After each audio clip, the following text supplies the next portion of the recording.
Howdy folks, it's Will here, and this is the new Canyon Spectral 125.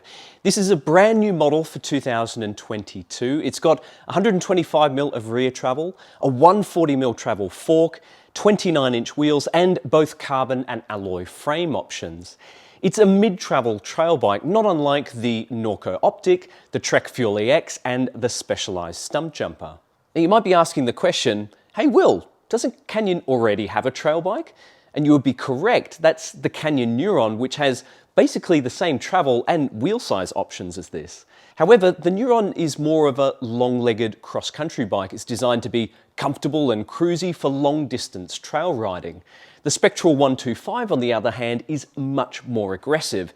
This comes at things from the other direction. It's essentially a shrunken down version of the Spectral 29. Indeed, the frame shape is very similar with a 4-bar suspension platform, and the geometry is almost identical. We've got a 64-degree head angle, a 460mm reach, 437mm rear center length, and a 35mm BB drop.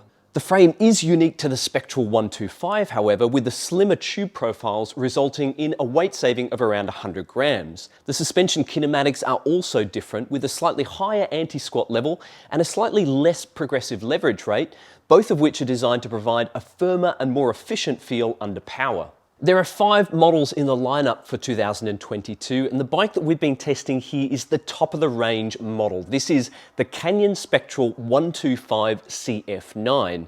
It gets Fox factory series suspension with all of the adjustments, powerful SRAM Code RSC brakes, slick wireless GX axis shifting, tough DT Swiss carbon wheels, and an excellent Maxxis tyre combo with a Minion DHR2 on the front and a Dissector on the rear.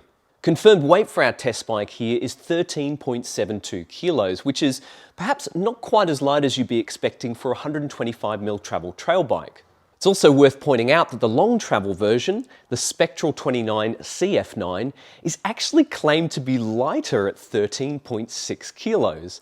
And that certainly begs the question, if the Spectral 125 isn't any lighter, why would you want less travel? Well, for a start, it offers better pedaling efficiency, being noticeably firmer and more responsive under power compared to the regular Spectral. Thanks to the stout carbon chassis, handling is more responsive too. There's no flex or vagueness from either the frame or the wheels, and combined with the low-slung geometry and the relatively compact rear end, cornering performance is outstanding. There's a load of feedback through the contact points, and it certainly doesn't insulate you from the trail. Despite the modest travel, the brutish enduro-esque front end inspires bucket loads of confidence, and there's also great support from the suspension. The Flodex shock has a proper bottom-out bumper compared to the skimpy O-ring inside the DPX2 shock. And as a result, I never once noticed bottoming out the rear suspension despite using all of the travel on several occasions. Indeed, the reduced travel doesn't seem to hold this bike back on rowdier trails. The stout chassis, raked out geometry, and capable build kit go a long way to maximising high-speed stability, which makes this a thoroughly exciting bike to ride on the edge. Add in the fact that the Spectral 125 loves to get airborne, and it's really ideal for tackling fast, steep, machine-built jump trails. As for the downsides of the Canyon Spectral 125, well, that test bike has had a couple of issues. There's some paint chipping on the chainstay, which appears to be due to incorrect placement of the chainstay protector from the factory. There's also an annoying creaking noise, which I tracked down to the plastic guide tubes that sit between the seat tube and the chainstay.